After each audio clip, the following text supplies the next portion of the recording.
এক শায়েক এক কথা বলছে, আর এক তাহিরি সেটা নিয়ে লেগে গেছে।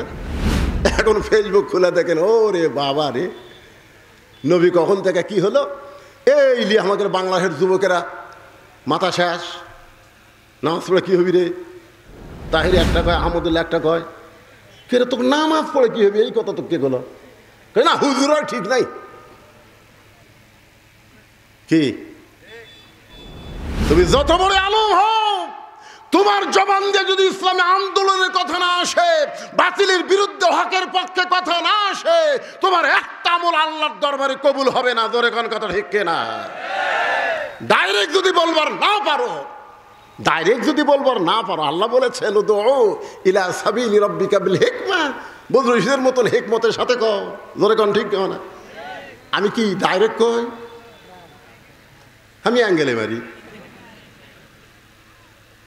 তাই বলে কি হক কথা বলা লাগবে না? সবাই আমার সঙ্গে পড়েন, কুল জাল হক, পড়েন কুল জাল হক ওয়া যাহাকাল বাতিল ইন্নাল বাতিলা কানা যাহুকা। তাহলে কোরআন হেফাজতের দায়িত্ব কার? মক্কার কাফেররা চেষ্টা করলো, যার উপর আল্লাহ কোরআন নাজিল করতেছে তাকে যদি হত্যা করা হয়, তাহলে কোরআন এমনি দুনিয়া থেকে নিভে যাবে।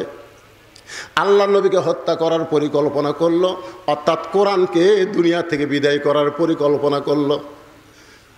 গভীর রাত্রে মক্কার 37টা গোত্রের 37 জন নেতা আল্লাহ নবীর বাড়ির চারিধার ঘেরাও করলো এই জিকিরকে হত্যা করার জন্যে। আসলে নবী হত্যা না, আল্লাহর কোরআনকে দুনিয়া থেকে নিপাত করার চেষ্টা করলো। আমার কথা কি বুঝবার পারতেছেন? আল্লাহ বললেন, হাবিব দীর্ঘ 13 বছর মক্কায় কলেমার দাওয়াত দিলেন, মুসলমানের সংখ্যা হলো মাত্র 320 জন। এইরকম দাওয়াত দেয় ইসলামের বিজয় সম্ভব না। ওরা যখন চাচ্ছে কোরআনকে নিপাত করতে, আপনাকে হত্যা করতে, আপনি গভীর রাত্রে মক্কা থেকে মদিনায় হিজরত করেন। ওই কাফেরদের চোখ ডাঙ্গায়া আল্লাহ নবী আবু বকরকে সঙ্গে করে মদিনায় চলে আসলেন।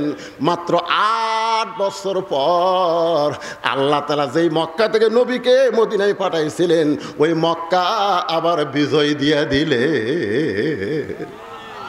সবাই পড়েন আমার সঙ্গে, ইজা জা আনাসরুল্লাহি ওয়াল ফাতহ ওয়া রাআইতান নাসা ইয়াদখুলুনা ফি দীনিল্লাহি আফওয়াজা ফাসাব্বিহ বিহামদি রাব্বিকা ওয়াস্তাগফির ইন্নাহু কানা তাওয়াবা। এখন আপনাদের কাছে আমার একটা প্রশ্ন, সে প্রশ্নটা হলো, আপনারা বলেন তো, মক্কায় রাসূল কত বছর কলেমার দাওয়াত দিছে? আচ্ছা, আপনারা কি আমার কথা বুঝবার পারতেছেন না, না রাগ করে উত্তর দিচ্ছেন না? কোনটা? তো কথা কন না, কথাগুলি তো সব। 13 বছর দাওয়াত দিয়ে মুসলমানের সংখ্যা হলো মাত্র 320 জন। তার মধ্যে 17 জনকে ওরা মারাই পিটাই মারিছে। 320 জনের মধ্যে কয়জন মারছে? 17 জনকে ওরা পিটাই মারিছে পারে। তাহলে 13 বছরের আয় হলো 303 জন। এই 303টা আয় নিয়ে নবী হিজরত করলেন মদিনায়। মদিনায় 8 বছরে 10,000 সাহাবী নিয়ে মক্কা বিজয় হয়ে গেল। তাহলে 13 বছরে 320 জন আর 8 বছরে 10,000। কোন ইসলাম?